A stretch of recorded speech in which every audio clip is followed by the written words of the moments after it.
les infos du Congo. Je vous invite sur le meilleur blog de Belgique, www.banamikili.skyblog.com.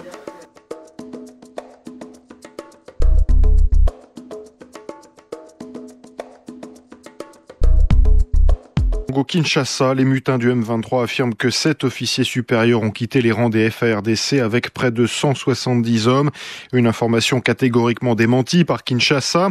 Le M23 justement soupçonné par Kinshasa de recevoir le soutien du Rwanda. Un rapport de l'ONU pas encore sorti confirmerait cette thèse, mais selon la République démocratique du Congo, Washington ferait pression pour bloquer la diffusion de cette enquête afin de protéger Kigali. Karim Lebourg. Ce rapport d'experts chargé de surveiller l'embargo sur les armes vers la RDC n'a pas encore été publié, mais il fait déjà polémique. Il contient en annexe le témoignage d'officiels rwandais qui détaillent le soutien de leur pays aux rebelles dans la région des Kivu. Des accusations déjà relayées par plusieurs organisations, dont Human Rights Watch à New York, mais ce rapport leur donne le poids de l'ONU. Selon plusieurs sources, les États-Unis ont cherché, sinon à bloquer, tout au moins à retarder cette publication pour protéger le Rwanda. Devant la manœuvre, les diplomates congolais ont choisi de faire du bruit et d'alerter la presse. L'affaire a pris de l'ampleur et les diplomates américains jurent qu'ils n'ont jamais eu l'intention de bloquer ce rapport. Il n'empêche, selon nos informations, le rapport sera bien publié la semaine prochaine, mais sans les annexes accusant le Rwanda, qui seront rendues publiques après un droit de réponse de Kigali. Karim Lebourg, New York RFI. Et on continue de parler du Rwanda avec Faustin Kayumba Nyamwea. Constitution. Ferme, le président rwandais a été très ferme. Il réfute toute responsabilité du Rwanda dans le conflit en cours dans l'est de la République démocratique du Congo. Oui, Paul Kagame l'a affirmé à la presse hier à Kigali. Au même moment, à Kinshasa, la ministre rwandaise des Affaires étrangères achevait 2 jours de discussion avec les autorités congolaises.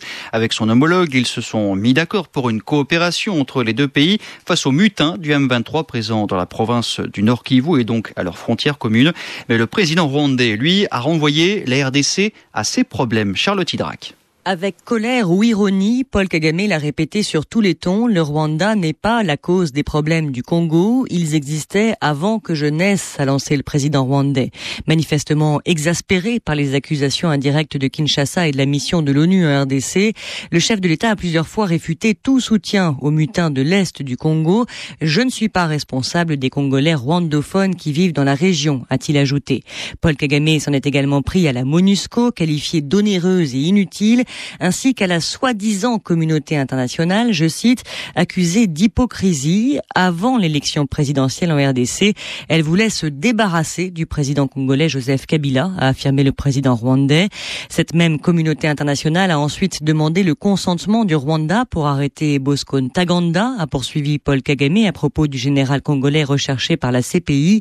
Si vous voulez l'arrêter, alors faites-le, allez le chercher, a-t-il lancé. Je n'ai rien à voir avec lui. Pour le président rwandais, le problème de son pays, ce sont les rebelles Hutus FDLR qui vivent dans l'est de la RDC. Mais face aux critiques, il a menacé de suspendre sa coopération avec Kinshasa. Si vous ne voulez pas de nous pour faire partie de la solution, a-t-il conclu, alors oubliez-nous. Et dans une lettre envoyée au Conseil de sécurité de l'ONU, la RDC accuse implicitement le Rwanda de soutenir la rébellion à l'Est. Kinshasa demande en effet au Conseil de sécurité des Nations Unies de rappeler le Rwanda à ses obligations. Direction l'État de Bauchi. RFI 20h35, l'actualité dans l'Est du continent dominée par ces nouvelles accusations portées contre le Rwanda. Oui, l'ONG Human Rights Watch accuse Kigali de soutenir et d'armer les mutins de Bosco Ntaganda dans l'Est de la RDC, la République démocratique du Congo.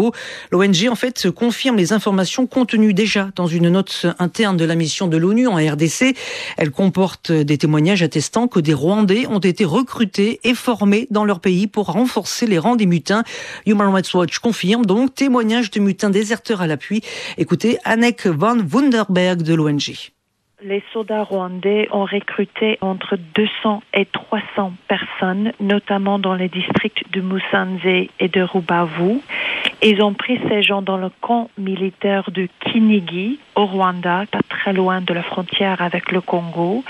Dans le camp, ils ont donné à ces recrues de Kalachnikov des munitions et en fait, les soldats rwandais ont escorté ces recrues jusqu'à la frontière avec le Congo. Quand ils sont arrivés à la frontière avec le Congo, les soldats rwandais ont livré ces personnes dans les mains du mutin de Bosco Ntaganda. Les nouvelles recrues ont été livrées à Bosco Ntaganda ou au mutin du M23 qui, jusqu'ici, disait-on, sont distincts de Bosco Ntaganda. Certainement au début, on a pensé qu'il y avait deux mutineries, donc un de Bosco Ntaganda et un deuxième de colonel. Mais en fait, selon les témoins, c'est clair qu'aujourd'hui, c'est le même groupe.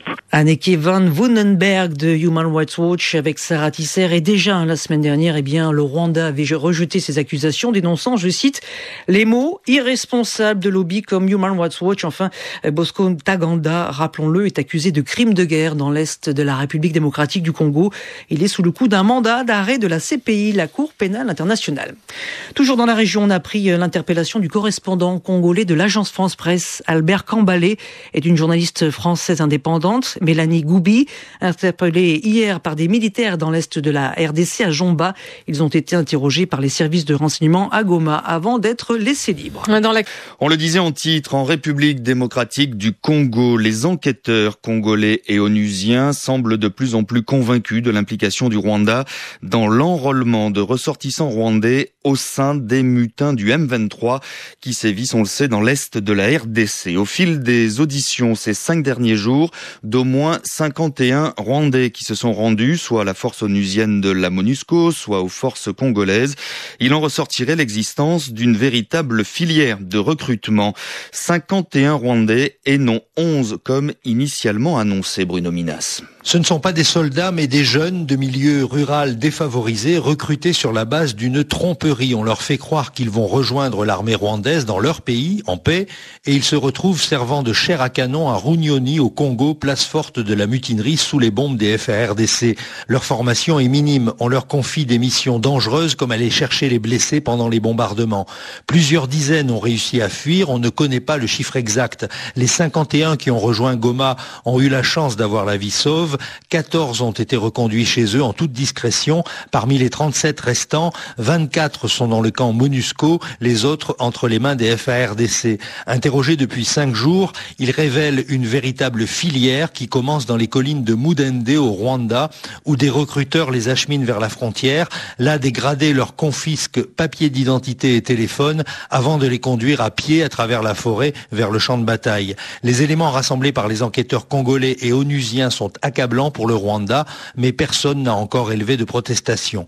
Bruno Minas, Kinshasa, RFI. Et plus de détails sur ces derniers développements sur notre site internet www.rfi.fr.